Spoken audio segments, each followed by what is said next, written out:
एक समय की बात है, बे माता ने मिट्टी पर कुछ लिखा और फिर उसे अपने ही हाथ से बिगाड़ दिया। दोस्तों, बे माता को तो आप जानते ही होंगे। हिंदू धर्म में बे माता वो होती है जो सबका भाग्य लिखती है, सबका नसीब लिखती है। इसी तरह बे माता एक दिन किसी का नसीब लिख रही थी, उसका लेखा जोखा निकाल कर कुछ लिख रही थी। फिर अचानक से उसने मिट्टी में हाथ घुमाकर सब कुछ बिगाड़ दिया। दोस्तों, उस माता की एक बेटी थी, वो भी पास ही में खेल रही थी और अपनी माँ को ये सब करते हुए जब उसने देखा तो उसने अपनी माँ से पूछा कि माता, आप ये क्या कर रही हैं? आपने जमीन पर क्या लिखा है और फिर उसे मिटा क्यों दिया? बे माता ने अपनी पुत्री को समझाया और कहा कि बेटी, मैं सबका नसीब, सबका भाग्य लिखती हूँ, सबकी जोड़ी बनाती हूँ और बिगाड़ती हूँ, यही मेरा काम है। जब बेटी ने सुना कि मेरी माता सबका भाग्य लिखती है, सबकी किस्मत लिखती है, तो बेटी बहुत प्रसन्न हुई। उस बेटी ने विचार किया कि माँ से अपने भाग्य के बारे में पूछा जाए। मेरी माँ ने मेरे भाग्य में तो बहुत अच्छा ही लिखा होगा। इसके बाद बेटी ने अपनी माता से पूछा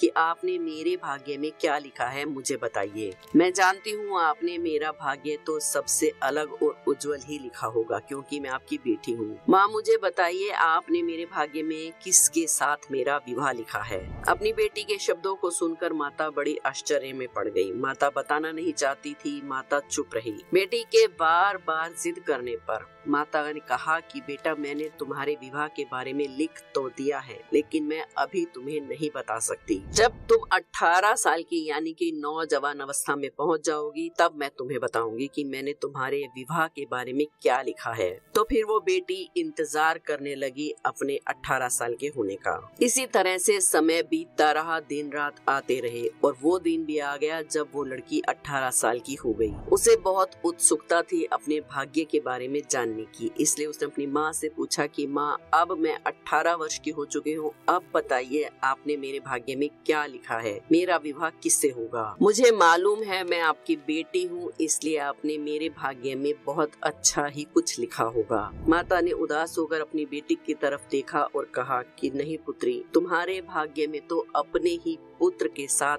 विवाह लिखा है। उस लड़की ने जब अपनी माता के ये शब्द सुने तो वो बड़ी घबरा गई, उसका चेहरा उदास हो गया, उसको बहुत क्रोध भी आया और क्रोध में आकर कहने लगी, माता, तुम असत्य कहती हो, झूठ बोलती हो। क्या तुमने हमारे भाग्य में ये लिखा है? तुम एक माँ हो, ऐसा कैसे लिख सकती हो? मैं तो तुम्हारी बेटी हूँ, तुमने इतना गंदा रिश्ता मेरी शादी के बारे में कैसे लिखा कि मेरा विवाह मेरे ही पुत्र के साथ होगा? माँ ने कहा, हाँ बेटी, यही तुम्हारे भाग्य में लिखा हुआ है। मैं तो बे माता हूँ, मुझे जो भाग्य की तरफ से आदेश मिलता है वही लिखना पड़ता है। लड़की गुस्से से बोली, नहीं, मैं आपकी बात को सच नहीं मानती, मेरा विवाह कभी भी मेरे पुत्र से नहीं होगा। माँ ने कहा, पुत्री, तुम चाहे कितना भी क्रोध कर लो, कितना भी गुस्सा कर लो, लेकिन मैंने जो शब्द लिखे हैं होकर ही रहेगा। लड़की बोली, नहीं, मैं कभी भी अपने पुत्र के साथ विवाह नहीं करूंगी। इससे तो अच्छा है कि मैं जीवन भर शादी ही नहीं करूंगी। शादी नहीं होगी तो संतान नहीं होगी और संतान ही नहीं होगी तो पुत्र से विवाह का प्रश्न ही नहीं होगा। बे माता ने अपनी पुत्री से कहा कि तुम चाहे कुछ भी कर लो, लेकिन जो तुम्हारे भाग्य में मैंने लिखा है वो तो होकर ही रहेगा। क्रोध में छटपटाती हुई वो बेटी ऊट पटांग बातें करती हुई अपनी माँ को बुरा भला कहती हुई वहाँ से चली गई। फिर उस लड़की ने विचार किया कि मैं इस गांव में ही नहीं रहूंगी, जंगल में जाकर कुटिया बनाकर रहूंगी। मैं किसी भी इंसान या पुरुष की तरफ देखूंगी भी नहीं और ना ही अपनी परछाई किसी पुरुष पर पड़ने दूंगी। फिर मुझे संतान ही नहीं हो सकेगी और अगर संतान ही नहीं होगी तो विवाह भी नहीं होगा। ये सोचकर वो लड़की जंगल में जाकर एक कुटिया बनाकर उसमें रहने लगी। वो ऐसी जगह पर कुटिया बनाकर रहने लगी जहाँ कोई भी नहीं आता जाता था। वो सोचती थी कि मैं अपनी सूरत किसी भी इंसान को नहीं दिखाऊंगी। इसी तरीके से उसका समय जंगल में गुजर रहा था। पास में ही एक नदी थी जहाँ से वो पानी भर लाती थी और जंगल के फल फूल खाकर ही अपना गुजारा करती थी। एक बार एक ऋषि जो उसी जंगल के रास्ते से गुजर रहे थे उन्हें बहुत ही ज्यादा प्यास लगी और वो काफी भूखे भी थे। प्यास और भूख की वजह से उन ऋषि ने इधर उधर देखा तो उन्हें उस जंगल में एक कुटिया नजर आई। ऋषि कुटिया के पास पहुँचे और उन्होंने आवाज लगाई, क्या यहाँ मुझे कुछ भोजन और पानी मिलेगा? मैं भूख और प्यास से व्याकुल हूँ, कृपया मेरी भूख और प्यास शांत कीजिए। उस कुटिया में वही बे माता की लड़की रहती थी। वो ऋषि बार बार दरवाजा खटखटाते रहे और यही बोलते रहे कि मुझे थोड़ा सा खाना और पानी दे दो। तब उस लड़की ने थोड़ा सा दरवाजा खोला और वहाँ पर थोड़ा पानी और खाना रख दिया। उस लड़की ने अपना चेहरा पूरी तरह से कपड़े से ढका हुआ था ताकि कोई भी उसकी सूरत ना देख पाए। वो वहाँ पर पानी और खाना रख के अंदर चली गई और दरवाजा बंद कर लिया। उन महात्मा ने वो भोजन की थाली और लोटा लिया, एक पेड़ की छाया में बैठकर भोजन किया और पानी पिया, अपनी भूख प्यास को शांत किया। जब उनकी भूख और प्यास शांत हो गई तो वो बहुत प्रसन्न हुए और उन्होंने जाते जाते उस लड़की को आशीर्वाद दिया कि बेटी मैं तुझे आशीर्वाद देता हूँ कि तेरे गर्भ से बहुत ही अच्छा पुत्र उत्पन्न होगा। आशीर्वाद देते समय उस ऋषि को ये नहीं पता था कि वो लड़की विवाहित है या नहीं। आशीर्वाद देकर वो वहाँ से चले गए। ऋषि के आशीर्वाद से उस अविवाहित लड़की ने गर्भ धारण किया और समय के अनुसार उसने अपने गर्भ से एक बहुत ही सुंदर लड़के को जन्म दिया। उस लड़के को देखकर वो विचार करने लगी कि कहीं मेरी माता की बात कहीं सच न हो जाए। उसने सोचा कि मैं इस लड़के को अपने पास नहीं रखूंगी। मित्रों, अब आप सोच रहे होंगे कि एक अविवाहित लड़की को बच्चा कैसे हो सकता है, बिना बीज के पौधा कैसे उग सकता है। तो मित्रों, आपको बता दें कि सृष्टि दो प्रकार की होती है, एक मैथुनी सृष्टि और दूसरी अमैथुनी सृष्टि। जो अमैथुनी सृष्टि होती है वो आशीर्वाद से होती है। मैथुनी सृष्टि में पति से संतान प्राप्त होती है, जबकि अमैथुनी सृष्टि से आशीर्वाद से ही संतान प्राप्त हो जाती है। जैसा कि आपने महाभारत में पढ़ा और देखा भी होगा, पांडु, धृतराष्ट्र और विदुर अमैथुनी सृष्टि से आशीर्वाद से ही पैदा हुए थे और पांचों पांडव भी आशीर्वाद से ही पैदा हुए थे। तो जब उस लड़की को ऋषि के आशीर्वाद से संतान हुई तो उसने सोचा कि मैं इसे अपने पास नहीं रखूंगी, मैं इसे मार दूंगी। उस लड़की ने उस छोटे से बच्चे को एक कपड़े में लपेटा और उस बच्चे को मारने के लिए अपनी कुटिया से बाहर ले गई। चलते चलते वो एक गांव में पहुंची, जहां पर एक कुम्हार और कुम्हारिन ने अपनी कुटिया के बाहर एक भट्टी को तैयार किया हुआ था ईंटों को पकाने के लिए। ईंटें और लकड़ी रख के पूरी तैयारी की हुई थी, बस सुबह आग लगानी बाकी थी। वो लड़की उस भट्टी को देखते ही समझ गई कि इसमें आग लगाकर ईंटें पकाने की तैयारी की गई है। उस लड़की ने अपने पुत्र को उस भट्टी में रख दिया और सोचा कि सुबह जब कुम्हार इस भट्टी में आग लगाएगा तो ये बच्चा भी जलकर भस्म हो जाएगा और कहानी खत्म हो जाएगी। फिर मेरा विवाह मेरे पुत्र के साथ कैसे होगा? मैं बे माता की बात को सत्य नहीं होने दूंगी। बच्चे को वहाँ भट्टी में रख कर वो लड़की चली गई। सुबह जब कुम्हार और कुम्हारिन उस भट्टी में आग लगाकर ईंटों को पकाने के लिए वहाँ आए तो जब वो आग लगाने ही वाले थे, अचानक बच्चे के रोने की उन्होंने आवाज सुनी। उन्होंने इधर उधर देखा लेकिन उन्हें कुछ नहीं दिखाई दिया। फिर कुम्हारिन ने जब भट्टी में झांक कर देखा तो वहाँ अंदर एक बहुत ही सुंदर बच्चा रो रहा था। कुम्हार और कुम्हारिन ने उस बच्चे को उठा लिया। उन दोनों पति पत्नी की कोई संतान नहीं थी। कुम्हारिन ने उसे गोद में ले लिया और भगवान का प्रसाद समझा। कुम्हारिन ने भगवान का धन्यवाद करते हुए कहा कि प्रभु, आपकी बहुत बड़ी मेहरबानी हुई जो आपने मुझे संतान दी।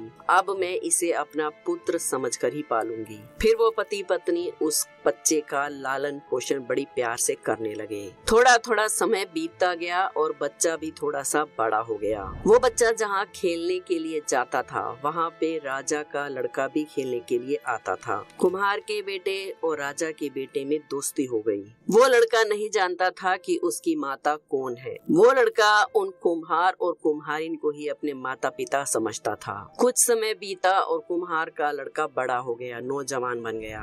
जब वो लड़का बड़ा हो गया, जवान हो गया, तो उसने अपने दोस्त यानी कि राजा के पुत्र से कहा कि अब मैं कोई नौकरी काम करना चाहता हूँ जिससे मैं अपने माता पिता की सेवा कर सकूं। राजकुमार ने जब राजा को जाकर ये बात बताई तो राजा बहुत प्रसन्न हुए और उस लड़के को अपने यहाँ नौकरी दे दी। राजा ने उसे अपने अस्तबल में घोड़ों को चराने घुमाने फिराने की नौकरी दी। वो कुम्हार का लड़का अस्तबल से घोड़े लेता, उन्हें जंगल में जाकर चराता और फिर शाम को लाकर वहीं अस्तबल में बांध देता।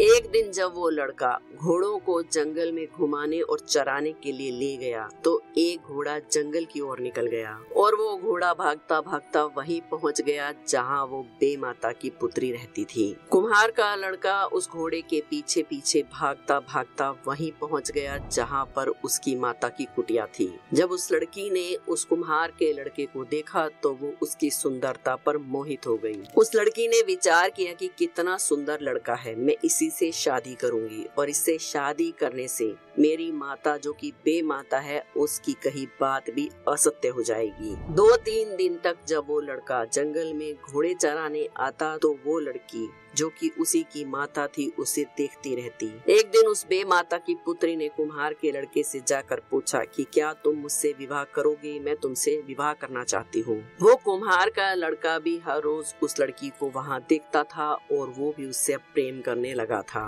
कुम्हार के लड़के ने कहा कि अगर मेरे माता पिता इस शादी के लिए राजी हो जाएंगे तो मैं तुमसे शादी कर लूंगा। उस लड़की ने कहा ठीक है, तुम जाओ और अपने माता पिता से इस बारे में पूछो। वो लड़का शाम को जब अपने घर गया तो उसने जंगल में मिली हुई लड़की की सारी बात अपने माता पिता को बताई और कहा कि मैं उससे विवाह करना चाहता हूँ। कुम्हार को बड़ी चिंता हुई कि पता नहीं कौन लड़की है, जंगल में रहती है, कैसी है। उसने सोचा क्यों ना मैं महाराज से जाकर बात करूं। अगले दिन कुम्हार महाराज के पास गया और उन्हें सारी बात बताई। कुम्हार का बेटा क्योंकि राजकुमार का दोस्त था इसलिए महाराज उस कुम्हार के बेटे को भी अपने पुत्र की तरह ही प्यार करते थे। महाराज ने कहा चलो जंगल चलकर ही देखते हैं कि क्या मामला है। जब सभी लोग जंगल गए तो महाराज ने उस लड़की से पूछा कि क्या तुम इस कुम्हार के लड़के से विवाह करना चाहती हो। लड़की ने कहा हाँ महाराज, मैं इस लड़के से विवाह करना चाहती हूँ। राजा को भी लड़की बहुत अच्छी लगी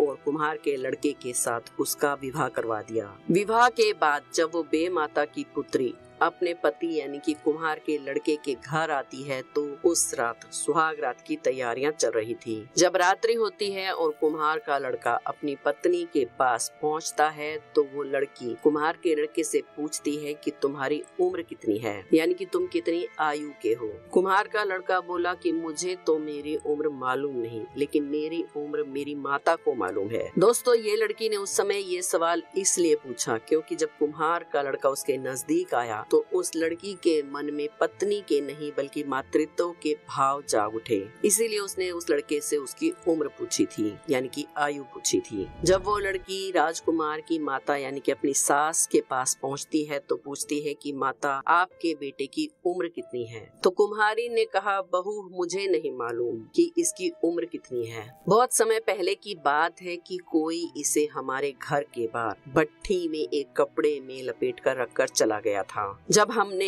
इस बच्चे के रोने की आवाज सुनी तो हमने इसे उठा लिया और भगवान का प्रसाद समझकर इसे रख लिया और इसका पालन पोषण अपने बच्चे की तरह ही किया क्योंकि हमारे कोई संतान नहीं थी। बेमाता की पुत्री ने जब ये सुना तो उसके पैरों तले जमीन निकल गई।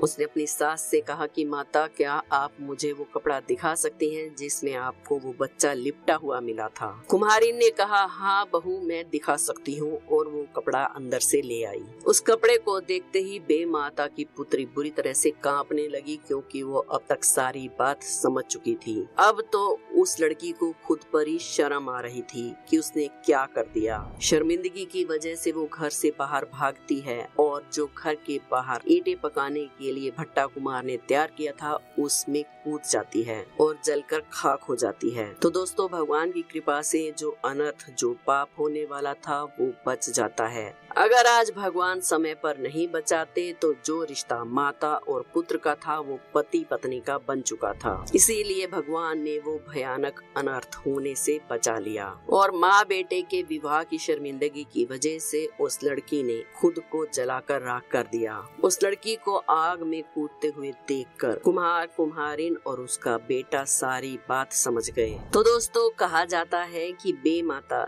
जो किस्मत में लिख देती है उसे कोई भी नहीं मिटा सकता।